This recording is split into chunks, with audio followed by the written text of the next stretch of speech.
दोस्तों, क्या महाराष्ट्र चुनाव के बाद उत्तर प्रदेश के मुख्यमंत्री योगी आदित्यनाथ की कुर्सी छीन ली जाएगी? क्या जिस तरीके से भारतीय जनता पार्टी के अंदर अंदरूनी कलह थी, अब पूरी तरीके से वो सामने आ रही है। एक गुट अमित शाह का और दूसरा गुट योगी आदित्यनाथ का जो था, अब वो पूरी तरीके से कलह सामने आ चुकी है। क्या केशव प्रसाद मौर्य ने बीजेपी आला कमान के साथ मिलकर पूरी तरीके से योगी आदित्यनाथ के खिलाफ एक खेल तैयार कर लिया है? जिस तरीके से उत्तर प्रदेश के मुख्यमंत्री योगी आदित्यनाथ ने छात्रों के खिलाफ लाठीचार्ज करके, बुलडोजर चला करके, क्या ये तमाम मुद्दे उत्तर प्रदेश और पूरे देश में बीजेपी के लिए मुसीबत बन चुके हैं? क्योंकि महाराष्ट्र में जिस तरीके से बटेंगे तो कटेंगे का नारा उत्तर प्रदेश के मुख्यमंत्री योगी ने दिया था, उसके बाद महाराष्ट्र में घमासान मचा हुआ है। महायुति गठबंधन में जितनी पार्टियां हैं, उन्होंने इस नारे से साफ तौर पर किनारा कर लिया है और ये क्लियर मैसेज दे दिया है कि योगी आदित्यनाथ के इस नारे की महाराष्ट्र में कोई जरूरत नहीं है और ये चलने वाला नहीं है। तो जिस तरीके से योगी आदित्यनाथ खुलकर भारतीय जनता पार्टी के लिए बैटिंग कर रहे थे, तो क्या अब वो तमाम चीजें भाजपा ही के लिए मुसीबत बन गई हैं? आखिर उत्तर प्रदेश के पूर्व मुख्यमंत्री अखिलेश यादव ने यह क्यों कहा कि अब महाराष्ट्र चुनाव के बाद योगी आदित्यनाथ को कुर्सी से हटा दिया जाएगा? दोस्तों, सारी खबरें पर हम बारीक से नजर डालेंगे, लेकिन जिस तरीके से भाजपा की अंदरूनी कलह अब खुलकर सामने आ रही है, उससे साफ तौर पर यह अंदाजा लगाया जा सकता है कि नेताओं की आपसी लड़ाई अब जनता के सामने आने वाली है। कि जिस तरीके से उत्तर प्रदेश के मुख्यमंत्री कुछ दिन पहले ही भागे भागे दिल्ली पहुंचे थे और उसके बाद क्या कुछ हुआ अभी तक जनता को नहीं पता है। ट्विटर पर उन्होंने कोई भी जानकारी साझा नहीं की है और ना ही बताया है कि किन मुद्दों को लेकर चर्चा हुई।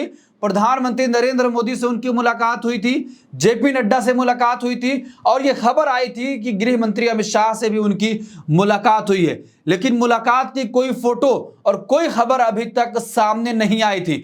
और इस बीच अखिलेश यादव ने जो ये भविष्यवाणी करी है कि योगी आदित्यनाथ को कुर्सी से हटाने की प्रक्रिया शुरू हो चुकी है और सारा खेल ये तैयार किया जा चुका है। तो अब बड़ा सवाल है कि क्या केशव प्रसाद मौर्य बीजेपी आला कमान के साथ मिलकर योगी आदित्यनाथ के साथ खेल करने जा रहे हैं? कि जिस तरीके से दोनों नेताओं की आपसी लड़ाई सामने आई थी और कई बार दिल्ली दोनों को तलब किया गया था, उसके बावजूद भी कलह खत्म होने का नाम नहीं ले रही थी। अब अखिलेश यादव के इस ऐलान के बाद पूरी भारतीय जनता पार्टी में घमासान सा मच गया है। देखिए, खबर है कि महाराष्ट्र में हार के बाद यूपी में योगी का हटना तय। कुंदरकी में अखिलेश यादव ने की भविष्यवाणी। समाजवादी पार्टी के मुखिया अखिलेश यादव सोमवार को मुरादाबाद जिले की कुंदरकी सीट पर उपचुनाव में पार्टी कैंडिडेट के पक्ष में सभा करने पहुंचे थे। इस दौरान अखिलेश ने आरोप लगाया कि भाजपाई डिवाइड एंड रूल वाले हैं। साथ ही दावा किया कि महाराष्ट्र चुनाव के बाद यूपी के सीएम की भी कुर्सी चली जाएगी। अखिलेश यादव ने सीएम योगी का नाम लिए बिना कहा कि सरकार में जो आजकल गुस्सा दिख रहा है वो सरकार बचाने का है, क्योंकि दिल्ली हाईकमान ने तय कर लिया है कि महाराष्ट्र चुनाव के बाद इनकी कुर्सी बचेगी नहीं। उधर महाराष्ट्र में बीजेपी हारेगी और यूपी में कुर्सी छिन जाएगी। तो दोस्तों, जिस तरीके से लोकसभा चुनाव के बाद दिल्ली के मुख्यमंत्री उस वक्त के अरविंद केजरीवाल ने यह दावा किया था कि लोकसभा चुनाव में अगर भारतीय जनता पार्टी की जीत होगी, यानी कि अगर प्रचंड जीत होगी, तो फिर योगी आदित्यनाथ को कुर्सी से हटा दिया जाएगा। यूपी में जो हालत हुई थी, आपने देखा था कि कितनी शर्मनाक हार भारतीय जनता पार्टी को सामना करना पड़ा था। उसके बाद से योगी आदित्यनाथ की कुर्सी बची है। कहा गया था कि अगर उत्तर प्रदेश में इतनी भारी बहुमत आएगी तो पूरी तरीके से योगी आदित्यनाथ को सीएम की कुर्सी से हटा दिया जाएगा। और लोकसभा में मिली हार का जिम्मेदार भी योगी आदित्यनाथ को भारतीय जनता पार्टी ने माना था। केशव प्रसाद मौर्य ने साफ तौर पर यह आरोप लगा दिया था कि योगी आदित्यनाथ की वजह से हम उत्तर प्रदेश हारे हैं। उन दोनों नेताओं की लड़ाई साफ तौर पर उस वक्त सामने आई थी, लेकिन अब जब उपचुनाव हो रहा है, तमाम मुद्दे हैं। अखिलेश यादव ने साफ तौर पर कहा कि जो नेता पूरी तरीके से गुस्से में है, वो गुस्सा साफ तौर पर जाहिर हो सकता है और उसका अंदाजा आप लगा सकते हैं कि दिल्ली यानी हाई कमान पूरी तरीके से अब इनको हटाने का मन बना चुका है।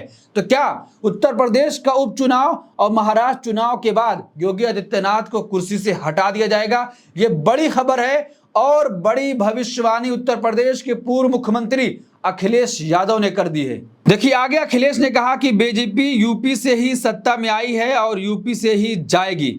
अखिलेश यादव ने कहा कि भाजपा यूपी से ही सत्ता में आई है और यूपी से जाना उसका तय है। एक बार फिर आरोप दोहराया कि लोकसभा चुनाव में प्रशासन की बेईमानी से हमारी सीटें कम रही। हालांकि लोकसभा का चुनाव ऐतिहासिक रहा।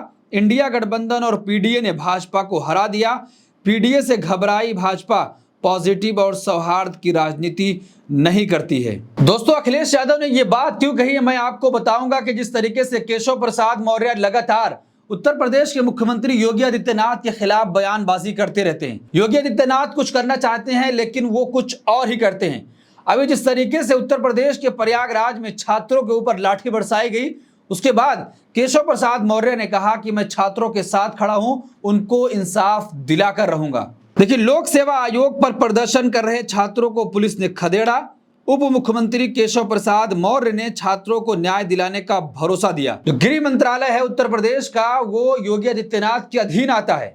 वो छात्रों पर लाठी बरसा रहा है, छात्रों को खदेड़ा जा रहा है और केशव प्रसाद मौर्य जिनके पास गृह मंत्रालय नहीं है, अब वो योगी आदित्यनाथ के खिलाफ जाकर ये कह रहे हैं कि छात्रों को न्याय दिलाकर रहूंगा। यानी जिस तरीके से छात्रों के ऊपर लाठी बरसाई गई वो खुलकर योगी आदित्यनाथ के इस कार्य का विरोध कर रहे हैं। तो दोस्तों जिस तरीके से दोनों नेताओं में आपसी ठनी है, अब इसकी वजह से कहीं ना कहीं जिस तरीके से अखिलेश यादव ये दावा कर रहे हैं कि उपचुनाव और महाराष्ट्र चुनाव के बाद योगी आदित्यनाथ को कुर्सी से हटा दिया जाएगा और अचानक में जैसे वो दिल्ली पहुंचे थे, तो इससे बड़ा आप ये अंदाजा लगा सकते हैं कि हो सकता है कि तमाम चीजें अंदर खाने चल रही हूं और हाईकमान पूरी तरीके से अब ये संकेत देना शुरू कर चुका है कि जिस तरीके से योगी अपनी मर्जी से किसी के घर पर बुलडोजर चला दे रहे थे, लगातार सुप्रीम कोर्ट रोक लगा रहा था, सुप्रीम कोर्ट ने फटकार भी लगाई और एक मामले में 25 लाख रुपए का मुआवजा देने का भी कहा है। तो ये तमाम चीजें जो हैं और जिस तरीके से महाराष्ट्र में जाकर बटेंगे तो कटेंगे का नारा दिया, उसके बाद भाजपा गठबंधन की पार्टियों ने ही पूरी तरीके से इस नारे का विरोध किया। तो क्या ये तमाम वजहें अब योगी आदित्यनाथ को कुर्सी से हटा देंगी? ये तमाम खबरें चल रही हैं। देखिए कुछ दिन पहले की खबर है कि यूपी बीजेपी की लड़ाई नेक्स्ट लेवल की तरफ बढ़ रही है। मुश्किल ये है कि आगे खतरे का निशान भी है और ये सब ऐसे वक्त में हो रहा है जब उत्तर प्रदेश में विधानसभा की 10 सीटों पर चुनाव भी होने जा रहे हैं। योगी आदित्यनाथ और केशव प्रसाद मौर्य की तकरार तेज ही होती जा रही है। यूपी भाजपा अध्यक्ष भूपेंद्र चौधरी भी मीटिंग कर रहे हैं, लेकिन वहां भी गुटबाजी हावी नजर आ रही है और ये गुटबाजी सिर्फ पार्टी तक ही नहीं सीमित लगती है, बल्कि असर तो सहयोगी दलों पर भी हो रहा है। केशव प्रसाद मौर्य ने एक चिट्ठी लिखी है जिसमें वो अपनी ही सरकार के उस मंत्रालय से जानकारी मांग रहे हैं जो विभाग मुख्यमंत्री योगी आदित्यनाथ के पास है। केशव मौर्य से पहले भाजपा की सहयोगी अपना दल नेता और केंद्रीय मंत्री अनुप्रिया पटेल भी ऐसे पत्र लिख चुकी हैं। तो दोस्तों जिस तरीके से केशव प्रसाद मौर्य ने कुछ दिन पहले ही एक चिट्ठी लिखकर उस विभाग से जानकारी मांगी थी जो विभाग मुख्यमंत्री योगी आदित्यनाथ के पास है, तो क्या जिस तरीके से दोनों नेताओं की आपसी लड़ाई थी और हाईकमान ने अब यह तय कर लिया है कि दोनों को निपटाना है, योगी आदित्यनाथ को तो कुर्सी से हटाना है या फिर केशव प्रसाद मौर्य को कुर्सी पर बिठाना है। तो इस पूरे मामले पर आप क्या सोचते हैं? आपकी क्या राय है कि जिस तरीके से उत्तर प्रदेश के पूर्व मुख्यमंत्री अखिलेश यादव ने बड़ा दावा किया है और बड़ी भविष्यवाणी कर दी है कि महाराष्ट्र चुनाव हारने के बाद योगी आदित्यनाथ को दिल्ली हाईकमान कुर्सी से हटाने जा रहा है, अब ये मुख्यमंत्री नहीं रहने वाले हैं, क्योंकि गुस्सा इनका साफ तौर पर यही देखने को मिल रहा है और अंदाजा भी यही लगाया जा रहा है। आपकी क्या राय? कमेंट बॉक्स अपनी राय जरूर दें और ऐसी तमाम खबरों के लिए देखते रहिए देश नीति। धन्यवाद।